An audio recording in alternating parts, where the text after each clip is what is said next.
Good morning. It's Saturday, January 20th, 2024. 17 degrees here, Kingsport, Tennessee. Walking, looking for birds. Over here by the Home Depot, over on East Stone Drive here.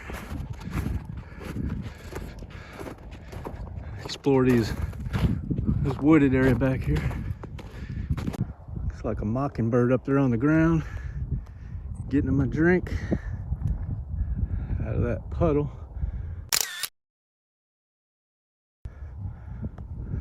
There's a nice little bluebird sitting right there.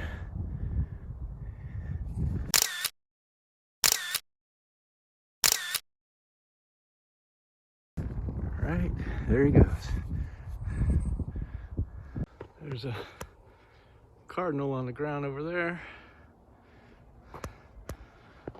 Yeah, this is just a little area over here beside and behind Home Depot. Not sure what it is. There's tracks back here. Somebody's been driving back here in the snow.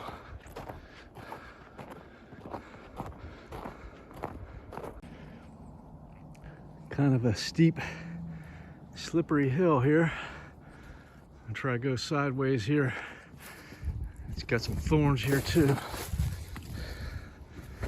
Try to get down to the bottom of this canyon or whatever. Yellow rump warblers over here. That looks like a ruby crowned kinglet right up there.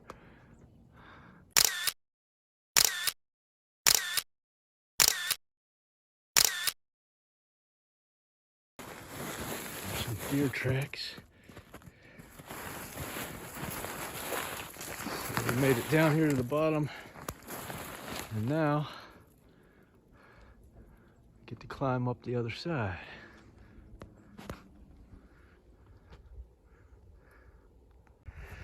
That looks like the remnants of an old, very old fence post there. It's got a little horseshoe-shaped nail there, right here. No other fence posts I see like it. That thing's hard to tell how old that is. So we just about made it to the top of the ridge over here on the other side. Looks like some fresh deer tracks out here.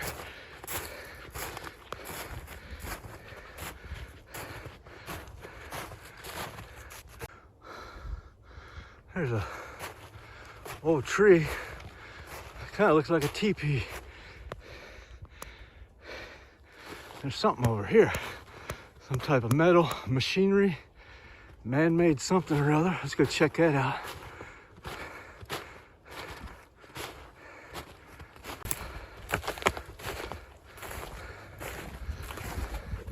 Looks to be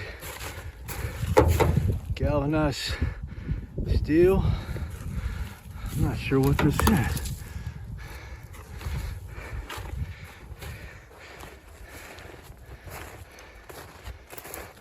It looks like a pen, like a trough, maybe a pig pen or something.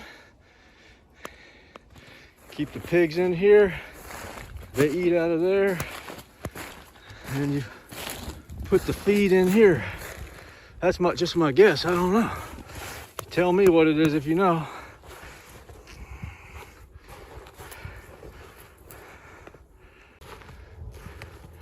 Here's a nice little stand of pine trees.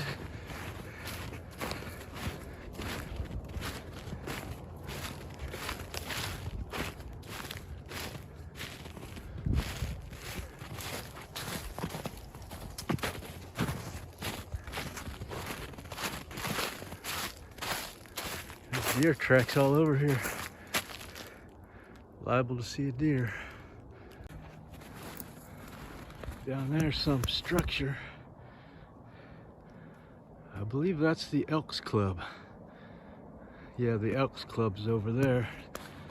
And then Home Depot's over here, so I'm gonna walk right down in between the Elks Club and Home Depot down through this way. Another steep, slippery hill to go down here.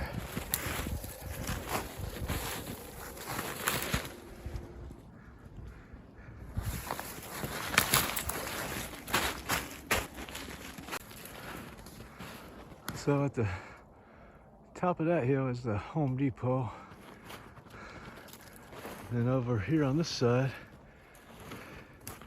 is the Elks Club. And we got a little, I'm gonna walk down through this canyon here. Try to come out over on Stone Drive somewhere. Another interesting looking item over here.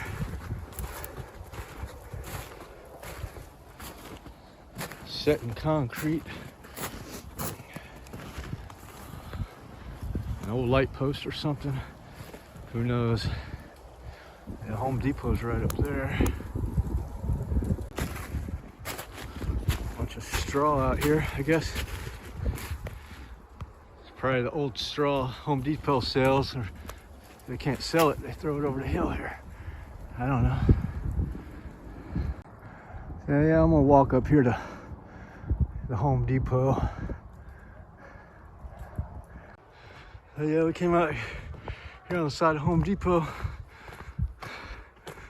Saw some deer up there. Went up over that hill there.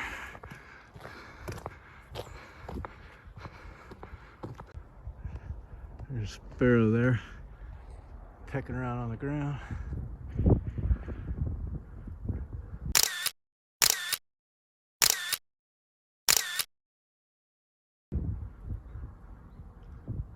That's going to do it for today's video. Thanks for walking along. Hope you have a great day. Take care. Roger, over and out. Chapter 4. Third pillar, integrity. There is no striking a cheap bargain with prosperity. It must be purchased not only with intelligent labor, but with moral force. As the bubble cannot endure, so the fraud cannot prosper. He makes a feverish spurt in the acquirement of money and then collapses. Nothing is ever gained, ever can be gained by fraud. It is but wrested for a time, to be again returned with heavy interest. But fraud is not confined to the unscrupulous swindler. All who are getting or trying to get money without giving an equivalent are practicing fraud, whether they know it or not. Men who are anxiously scheming how to get money without working for it are frauds, and mentally they are closely allied to the thief and swindler under whose influence they come, sooner or later, and who deprives them of their capital. What is a thief but a man who carries it to its logical or later, and who deprives them of their capital? What is a thief but a man who carries to its logical extreme the desire to possess without giving a just return, that is, unlawfully? The man that courts prosperity must, in all his transactions, whether material or mental, study how to give just return for that which he receives. This is the great fundamental principle in all sound commerce, while in spiritual things it becomes the doing to others that which we would have them do to us, and applied to the forces of the universe, it is scientifically stated in the formula, action and reaction are equal. Human life is reciprocal, not rapacious, and the man who regards all others as his legitimate prey will soon find himself stranded in the desert of ruin, far away from the path of prosperity. He is too far behind in the process of evolution to cope successfully with honest man. The fittest, the best, always survive, and he being the worst cannot therefore continue. His end, unless the change in time, is sure it is the goal, the filthy hovel, or the place of the deserted outcast. His efforts are destructive and not constructive, and he thereby destroys himself. It was Carlyle who, referring to Muhammad being then universally regarded by Christians as an impostor, exclaimed, "An impostor found a religion. An impostor couldn't built a brick house. An impostor, a liar, a cheat, the man of dishonesty cannot build, as he has neither tools or material with which to build. He can no more build up a business or character, a career, a success, than he can found a religion or build a brick house. He not only does not build, but all his energies are bent on undermining what others have built. But his being impossible, he undermines himself. Without integrity, energy and economy will at last fail, but aided by integrity, their strength will be greatly augmented. There is not an occasion in life in which the moral factor does not play an important part.